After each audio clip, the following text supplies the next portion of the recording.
Ibnul Jauzi atau Abu Al-Faraj Ibn Al-Jauzi, 508 Hijriah 597 Hijrah, adalah seorang ahli fikih, sejarawan, ahli tata bahasa, ahli tafsir, pendakwah, dan syaikh yang merupakan tokoh penting dalam berdirinya kota Baghdad dan pendakwah Ahlus Sunnah yang terkemuka di masanya. Garis keturunan, nasab keluarganya apabila ditelusuri akan mencapai kepada sahabat Nabi Abu Bakar As-Siddiq. Sebagai seorang ulama, Ibnul Jauzi telah menulis sekitar 300 buku ilmiah yang mencerahkan bagi umat. Salah satu buku yang sangat terkenal adalah Talbis Iblis. Di dalam buku tersebut, ada satu bab yang mengulas tentang bagaimana perangkap iblis terhadap penguasa. Hal ini sangat penting dibahas, guna mengukur dan mewaspadai para penguasa dari perangkap iblis dalam menjalankan pemerintahannya. Iblis laknatullah adalah makhluk Allah yang sangat ingkar kepada Rabb-Nya. Ia membisiki kepada manusia untuk terus berbuat ingkar dan maksiat, baik itu kepada ulama, masyarakat, tokoh, maupun penguasa pemerintahan. Iblis memperdayai para penguasa dari berbagai sisi. 1. Iblis membisikkan kepada mereka, penguasa, bahwa Allah mencintai mereka. Andaikan Allah tidak mencintai, tentunya Dia tidak akan mengangkat mereka menjadi penguasa dan menjadikan mereka sebagai wakilnya di tengah hamba-hambanya. Kalaupun mereka itu benar-benar wakil Allah, mestinya mereka menerapkan hukum-hukumnya dan mencari keridaan-Nya. Pada saat itulah mereka merupakan orang-orang yang dicintai Allah karena taat kepadanya. Tidak jarang kekuasaan dan kerajaan diberikan kepada orang yang justru dibencinya.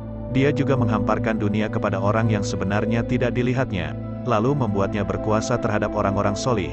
Karena berkuasa, para raja itu membunuhi orang-orang yang solih dan wali-wali Allah, sehingga apa yang dilimpahkan Allah kepada mereka merupakan dosa bagi mereka dan bukan merupakan anugerah bagi mereka. 2. Iblis berkata kepada mereka, penguasa, kekuasaan itu memerlukan pamor. Karena itu mereka pun bersikap takabur, tidak mau mencari ilmu, duduk bersama para ulama, mengamalkan pendapat para ulama dan agama.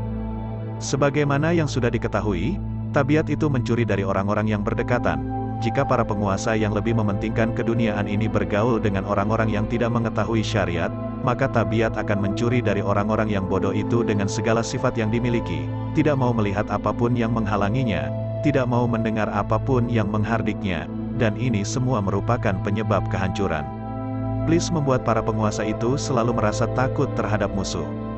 Iblis memerintahkan agar mereka mengokohkan pertahanan, agar apa yang ada di tangan tidak bisa terjarah. Abu Maryam Al-Asadi meriwayatkan dari Nabi Shallallahu Alaihi Wasallam, beliau bersabda, barang siapa yang diangkat Allah menjadi waliyu amri dari sebagian urusan orang-orang muslim, lalu dia tidak memenuhi kebutuhan, keperluan dan kefakiran mereka, maka Allah Azza wa Jalla tidak akan memenuhi kebutuhan, keperluan dan kefakirannya. Hadis riwayat Abu Daud, Al-Hakim dan At-Tabrani. 4. Mereka mengangkat orang-orang yang tidak mumpuni dari mereka yang tidak mempunyai ilmu dan tidak kuat. Lalu dengan mudah dia menguasai mereka untuk menzalimi manusia, memberi gaji dari hasil yang haram, bersikap keras kepada orang yang seharusnya tidak diperlakukan seperti itu, dan mereka pun mengira akan terbebas dari hukuman Allah, karena mereka hanya sebagai pembantu penguasa. Sama sekali tidak. Jika seorang penanggung jawab zakat mengangkat orang-orang fasik untuk membagi-bagikan zakat dan mereka berkhianat, maka penanggung jawab zakat itu juga akan dimintai tanggung jawabnya. 5. Iblis membujuk mereka untuk bertindak menurut pikirannya. Maka mereka memberikan bagian kepada orang yang sebenarnya tidak boleh diberi bagian, membunuh orang yang sebenarnya tidak boleh dibunuh. Lalu mereka beranggapan bahwa semua ini untuk pertimbangan politik. Lebih jauh lagi, mereka beranggapan bahwa syariat Islam masih ada yang kurang, sehingga perlu dilengkapi. Karena itu kita bisa melengkapinya dengan pendapat kita. Ini merupakan tipu daya yang paling buruk, sebab syariat merupakan aturan ilahi. Jelas tak mungkin ada celah dalam aturan ilahi, yang dimaksudkan untuk mengatur makhluk. Seorang politikus yang menganggap ada celah di dalam syariat, sama dengan kufur. Ada riwayat yang sampai kepada kami, bahwa ada seorang penguasa yang jatuh hati kepada seorang gadis. Hatinya benar-benar galau memikirkan gadis tersebut.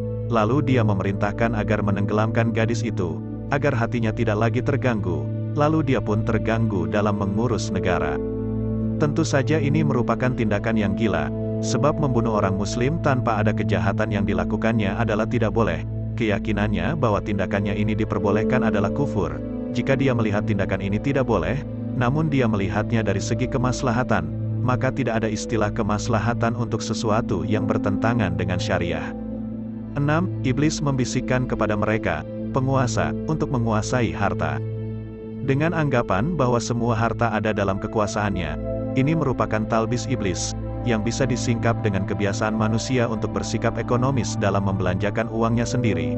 Lalu bagaimana dengan seorang upahan yang diperintahkan untuk menjaga harta orang lain? Dia boleh mendapat bagian uang menurut kadar pekerjaannya dan tidak mempunyai kekuasaan untuk mempergunakan harta yang dipercayakan kepadanya. Ibnu Aqil berkata, telah diriwayatkan dari Hamad, bahwa dia pernah melantunkan beberapa bait syair di hadapan Al-Walid bin Yazid. Lalu Al-Walid memberinya 50.000 dirham dan 2 budak.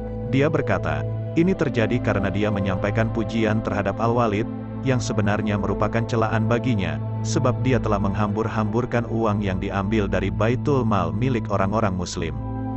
Kebalikan dari menghambur-hamburkan uang adalah mencegah pemberian harta kepada orang yang berhak menerimanya. 7. Iblis membisikkan kepada mereka, penguasa, untuk melakukan kedurhakaan. Dan memperdayai mereka bahwa tindakan mereka yang mengamankan keadaan negara bisa mencegah mereka dari hukuman macam apapun, kebal hukum.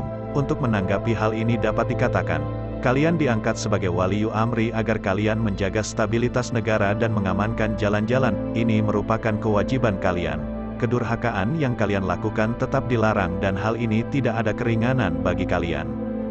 8. Iblis memperdayai mayoritas di antara mereka, penguasa, bahwa mereka telah melaksanakan apa yang diwajibkan. Hal ini bisa dilihat bahwa segala permasalahannya sudah berjalan sebagaimana mestinya. Padahal kalau disimak lebih lanjut, di sana masih banyak terdapat celah yang harus dibenahi. 9. Iblis menjadikan mereka, penguasa, memandang bagus tindakan mereka yang merampas harta. Iblis memerintahkan manusia untuk mengeluarkan harta lewat pajak yang mencekik leher, lalu mengangkat orang-orang yang suka berkhianat, padahal seharusnya seorang penguasa menindak secara nyata siapapun yang berkhianat. Dari Umar bin Abdul Aziz, bahwa ada seorang pemuda yang menulis surat kepadanya, sesungguhnya ada beberapa orang yang berkhianat dalam mengurus harta Allah. Aku tidak sanggup lagi meminta kembali apa yang ada di tangan mereka, kecuali dengan cara kekerasan. Lalu Umar bin Abdul Aziz menulis surat balasan, yang isinya, andai kata orang-orang itu bertemu Allah dalam keadaan berkhianat, itu lebih kusukai daripada aku menemui mereka, sedang mereka dalam keadaan berlumuran darah. 10. Iblis menjadikan mereka memandang bagus tindakan mereka yang mengeluarkan uang setelah marah-marah. Menurut pandangan mereka, hal ini dapat menghapus apa yang pernah mereka lakukan sebelumnya. Iblis berkata, sedekah senilai 1 dirham dapat menghapus dosa 10 kali arah. Tentu saja ini sesuatu yang mustahil. Dosa karena marah tetap ada, dan sedekah 1 dirham yang dikeluarkan karena marah tidak mendatangkan pahala. Sedekah itu harus dikeluarkan dari sesuatu yang halal, dan juga tidak dapat mengenyahkan dosa marah. Sebab memberi seorang fakir tidak bisa menghapus dosa yang dilakukan terhadap orang lain. 11. Iblis menjadikan mereka memandang bagus tindakan kejahatan mereka. Dengan cara mengunjungi orang-orang solih dan meminta doa kepada mereka. Dalam pandangan mereka, hal ini bisa meringankan dosa karena kedurhakaan yang dilakukan. Perlu diketahui, kebaikan semacam ini tidak bisa menghapus kejahatan. 12. Di antara mereka ada yang bertindak demi atasannya, lalu memerintahkannya untuk berbuat zalim, maka iblis memperdayainya dengan berkata, dosanya akan ditanggung atasanmu dan bukan ada di pundakku. Tentu saja ini anggapan yang batil, sebab dia termasuk orang yang membantu kezaliman atau kedurhakaan. Rasulullah Shallallahu Alaihi Wasallam melaknat 10 orang yang berkaitan dengan khamr, juga melaknat pemakan riba, wakilnya, penulisnya dan saksinya. Yang serupa dengan ini adalah mengumpulkan harta bagi atasannya, padahal dia tahu atasannya akan menghambur-hamburkan uang tersebut dan berkhianat. Yang demikian ini juga disebut membantu kezaliman. Malik bin Dinar berkata, cukuplah seseorang disebut pengkhianat selagi dia melindungi suatu pengkhianatan.